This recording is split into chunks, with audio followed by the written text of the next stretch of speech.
ഒട്ടേറെ രാഷ്ട്രീയ മുന്നേറ്റങ്ങൾക്ക് സാക്ഷ്യം വഹിച്ച ഈ അനന്തപുരി ഇന്ന് ആതിഥ്യമരുളുകയാണ്. 1959 സെപ്റ്റംബറിൽ സംപ്രേഷണം ആരംഭിച്ച ദൂരദർശനിൽ നിന്നാണ് ഇന്ത്യൻ ടെലിവിഷൻ കാഴ്ചയുടെ ആവേശകരമായ ചരിത്രം പിറക്കുന്നത്. 1982 ദൂരദർശൻ്റെ ദേശീയ പ്രക്ഷേപണത്തോടെയാണ് ഇന്ത്യൻ ടെലിവിഷൻ കാഴ്ചയുടെ ദേശീയ ജനപ്രിയ ചരിത്രത്തിന് നാന്ദി കുറിക്കുന്നത്. 1982 സ്വാതന്ത്ര്യദിന പരേഡും ഏഷ്യാഡും കളറിൽ ദൂരദർശൻ സംപ്രേഷണം ചെയ്ത് ഇന്ത്യൻ ജനതയുടെ കലാകായിക ആസ്വാദനത്തിൽ വിപ്ലവകരമായ പുത്തൻ രസക്കൂട്ടുകൾ വിളക്കി ചേർത്തു. രാമായണം, മഹാഭാരതം, ഹംലോഗ്, ബുനിയാദ്, ചിത്രഹാർ തുടങ്ങിയ സൂപ്പർ ഹിറ്റ് പരിപാടികൾ വ്യത്യസ്ത സംസ്ഥാനങ്ങളിലെ വൈവിധ്യമാർന്ന കോടിക്കണക്കിന് ഇന്ത്യൻ മനസ്സുകളെ ഒരു മാലയിൽ എന്ന പോലെ കോർത്ത് ടെലിവിഷൻ പെട്ടിക്ക് മുൻപിൽ കുടിയിരുത്തി.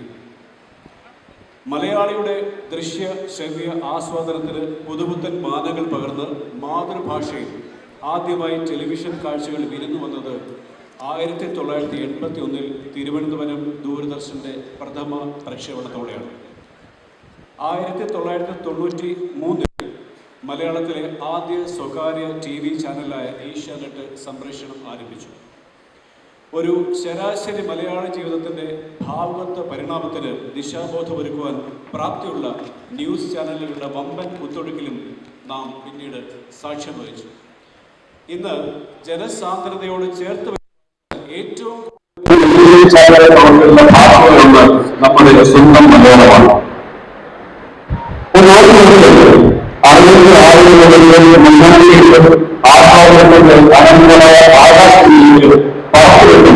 നമ്മളെ ലഭിച്ച എത്രയാണ് മ്യൂസിക് പരിപാടികളും കലാകാരന്മാരുണ്ട് നമ്മുടെ ഓർമ്മകളിൽ.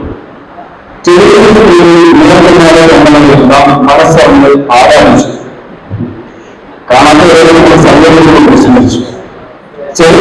ആ കെട്ടിടത്തിന്റെ 2 ഉപയോഗമാണ് ക്യാമറയിൽ ടെലിവിഷനിലൂടെ സാമൂഹിക കലാകാരന്മാർ സമൂഹത്തിലെ വെല്ലുവിളികളിൽ നടന്നുകൊണ്ട് അവരുടെ ജീവിതം ഉറക്കെ പറയുന്ന ചരിത്ര മുഹൂർത്തമാണ് ഇന്ന്. അവരുടെ ജീവിതത്തിന്റെ പരിഹാരം നടത്താൻ സംഘടനാ കോടതികൾ അഭിമുഖമായ സന്ദശക്തികളിൽ കൊടുക്കുന്ന ആവേശം മുഹൂർത്തം. ഇതുപോലെ പ്രവർത്തിക്കുന്ന മലയാള സിനിമാ പ്രായങ്ങളുടെ ഏക ട്രേഡുകളുമാണ് പ്രവർത്തനം നിലവിലുള്ള സംഘടനാ കോടതികളിൽ രാജ്യത്തെ ഏറ്റവും ശക്തമായ ട്രേഡ് യൂണിയനുകളായ ഫിലിം ഫെഡറേഷൻ ഓഫ് കേരള അഥവാ ഫെഫ്ക, അസംഘടിതമായ ദേശീയ പ്രവർത്തനങ്ങളുടെ നിയമിച്ച ഫെഫ്ക മലയാള ടെലിവിഷൻ ആദ്യ തൊഴിലാളി സംഘടനകളിൽ ഇതിൽ മധ്യമുള്ള എല്ലാ ജനാധിപത്യ തൊഴിലാളി വർഗ വിശ്വാസങ്ങളെയും ഞങ്ങൾ അഭിമാനത്തോടെ സ്വാഗതം ചെയ്യും.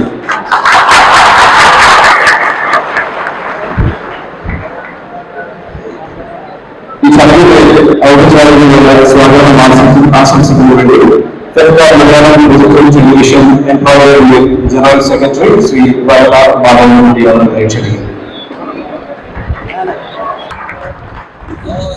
നമ്മുടെ സുരേഷ് കുമാറിന് പ്രത്യേകമായിട്ടുള്ള പറഞ്ഞിട്ടുണ്ട്. പ്രസിഡന്റിന്റെ ചേംബർ ഓഫ് കോമേഴ്സിന്റെ പ്രസിഡന്റാണ്. ടെലിവിഷൻ സിനിമയുടെ സജീവ സാമൂഹിക ഊർജ്ജസ്വലമായ നേതൃത്വമാർഗത്തിന് അദ്ദേഹത്തിന് നമ്മളെല്ലാവരും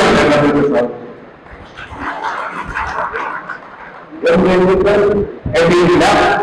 അദ്ദേഹം കേരള ഫിലിം പ്രൊഡ്യൂസേഴ്സ് അസോസിയേഷന്റെ പ്രസിഡന്റാണ്. അദ്ദേഹത്തിനെയും പ്രത്യേകമായി സ്വാഗതം. ആർക്കാണ് അദ്ദേഹം എത്തിയിട്ടുണ്ട്.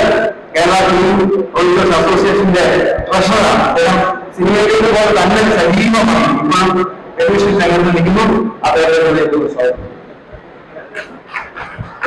പ്രേംകുമാർ നമുക്ക് എല്ലാവർക്കും അറിയാം. ഒരു കലാകാരൻ എന്ന രീതിയിൽ അദ്ദേഹം ഇപ്പോൾ ചലച്ചിത്ര അക്കാദമിയുടെ വൈസ് ചെയർമാനാണ്. വളരെ സജീവമായ ഒരു സാംസ്കാരിക പ്രവർത്തകനാണ്. അദ്ദേഹത്തെ സ്നേഹപൂർവ്വം സ്വാഗതം. ശ്രീനിവാസ് ചേട്ടനെ എല്ലാവർക്കും അറിയാം. നടനായും സംവിധായകനുമായും ഈ ദൃശ്യ മാധ്യമ രംഗത്ത് തിളങ്ങിയ വ്യക്തിത്വമാണ് അദ്ദേഹം. അദ്ദേഹം 3 സാംസ്കാരിക സേവനങ്ങളിൽ ഇപ്പോൾ ചെയർമാനാണ്. അദ്ദേഹം ചെയർമാനായിരിക്കുമ്പോൾ നിരവധി കാര്യങ്ങൾ കലാകാരന്മാർക്ക് മുഖം നോക്കാതെ അല്ലെങ്കിൽ സ്വാധീനങ്ങളില്ലാതെ സത്യസന്ധമായി ഇപ്പോൾ സഹായിക്കുന്ന ഒരു മഹത് വ്യക്തിത്വമാണ് അദ്ദേഹത്തെ ഹൃദയപൂർവ്വം നമ്മുടെയൊക്കെ പ്രിയങ്കരനായ അതുമാണ് വ്യക്തിപരനായി നടനായി മലയാളികളിൽ നിന്നും വളരെയേറെ തന്റെ പ്രതിഭ പ്രതീക്ഷിച്ച ഒരാളാണ് അദ്ദേഹം. ഇപ്പോഴത്തെ നമ്മുടെ ക്ഷേമനിധിയിൽ പോലും ചേർന്നാണ് അദ്ദേഹത്തെ സ്നേഹപൂർവ്വം സ്വാഗതം. ദിനേശ് കൽക്കര് ഒരു സിനിമ പ്രൊഡ്യൂസറായി തുടങ്ങിയപ്പോൾ ഒരു സിനിമ നടനായി സ്റ്റാറായി നീങ്ങിക്കൊണ്ടിരിക്കുകയാണ്. അദ്ദേഹം ആത്മയുടെ ജനറൽ സെക്രട്ടറിയാണ്. അദ്ദേഹത്തെ ഒരേ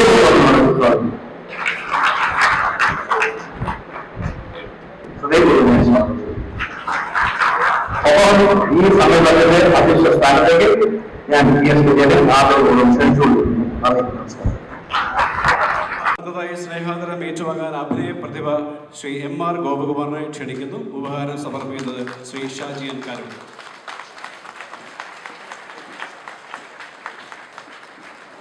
ശ്രീ അടൂരിന്റെ മതിലുകൾ എന്ന സിനിമയിലൂടെ 1990-ലാണ് അദ്ദേഹം സിനിമയിലെത്തുന്നത്. അതിനു മുൻപ് നിരവധി ടെലിവിഷൻ പരമ്പരകളിലൂടെ നമുക്ക് പരിചിതനാണ് ശ്രീ MR ഗോപകുമാർ. 1986-ൽ തിരുവനന്തപുരം ദൂരദർശനിലൂടെയാണ് ശ്രീ ഗോപകുമാർ ടെലിവിഷൻ രംഗത്തേക്ക് വരുന്നത്. കേരള സ്റ്റേറ്റ് ഫിലിം അവാർഡ് 2 തവണയും കേരള സ്റ്റേറ്റ് ടെലിവിഷൻ അവാർഡ് 5 തവണയും ലഭിച്ചിട്ടുണ്ട്. നീലക്കുയിൽ എന്ന സീരിയലിൽ ഏഷ്യാനെറ്റ് അവാർഡ് ലഭിച്ചു.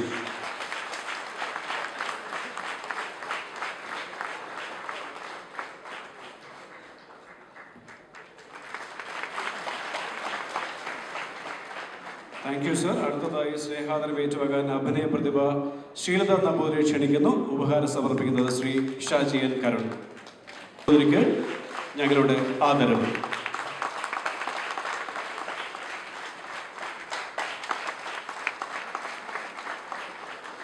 ടെലിവിഷന്റെ കടന്നുവരവോടെ തന്റെ തട്ടകം സീരിയൽ നിർമ്മാണ മേഖലയിലേക്ക് മാറ്റിയ ഉണ്ണിത്താൻ ശ്രീ മൂവീസ് എന്ന പേരിൽ ഒരു നിർമ്മാണ കമ്പനി ആരംഭിക്കുന്നു. ഇന്ന് മലയാളം ടെലിവിഷൻ രംഗത്ത് ഒരു ബ്രാൻഡ് നെയിം ആകാൻ ശ്രീ മൂവീസിന് കഴിഞ്ഞു. മലയാളിക്ക് ഓർത്തിരിക്കാൻ എന്നും ഒരുപാട് സീൽ നൽകിയ ശ്രീ മൂവീസ് ഉണ്ണിത്താന് ഫിഫ്ക മലയാളം ടെലിവിഷൻ എംപ്ലോയീസ് യൂണിയന്റെ ആദരവ്.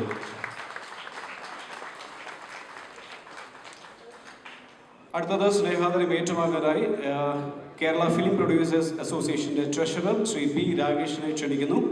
ഉപകാരം സമർപ്പിക്കുന്നത് ശ്രീ P. ഉണ്ണികൃഷ്ണൻ.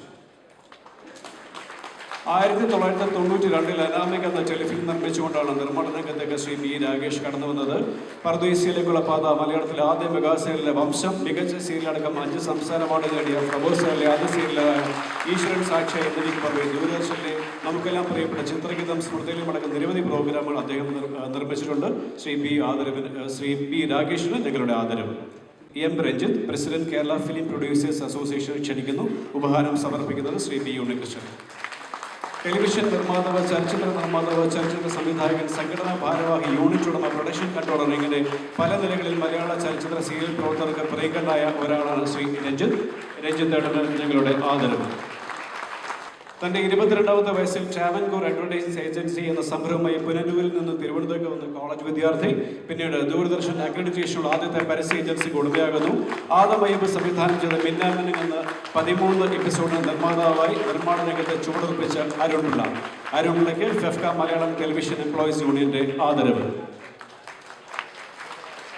ശ്രീമാൻ GS വിജയന് ഞങ്ങളുടെ ആദരവ്. ഒപ്പം ചലച്ചിത്ര മേഖലയിൽ ആദ്യ തൊഴിലാളി സംഘടന മാക്ടോടെയും തുടർന്ന് ഫെഫ്കയുടെയും ദുർബലത്തിൽ നന്നായി പങ്കുവച്ചു.